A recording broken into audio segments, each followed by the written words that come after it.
Pemirsa, 5 siswa penyandang disabilitas tunarungu dan tunawicara melaksanakan ujian nasional berbasis pensil dan kertas di SLB Negeri 1 Buleleng.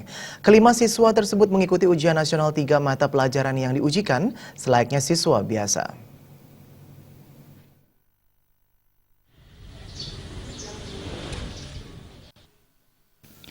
Setiap warga negara Indonesia berhak untuk mendapatkan pendidikan yang layak. Hak inilah yang diberikan kepada penyandang disabilitas yang ada di Buleleng.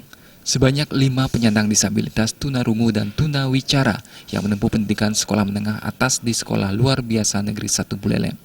Kelima siswa tersebut mengikuti ujian nasional berbasis pensil dan kertas UNKP selayaknya siswa normal lainnya. Para siswa penyandang disabilitas ini menjawab soal ujian nasional dengan menggunakan lembar jawaban komputer. Ujian nasional dimulai dari pukul 10:30 siang WITA dan berakhir pada pukul 12:30 siang WITA.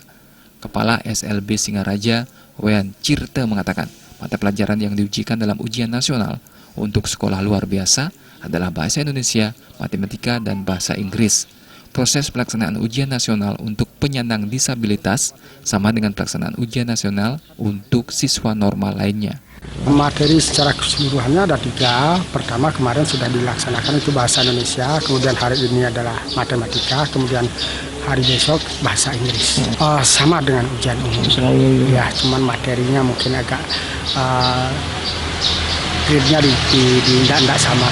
Selama proses ujian berlangsung, ya selama ini kita tidak menemukan kendala apapun, semua berjalan dengan lancar.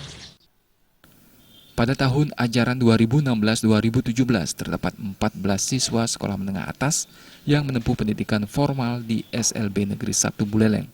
5 orang mengikuti ujian nasional untuk menuntaskan proses belajar 12 tahun. Komang Yuda, Bali TV.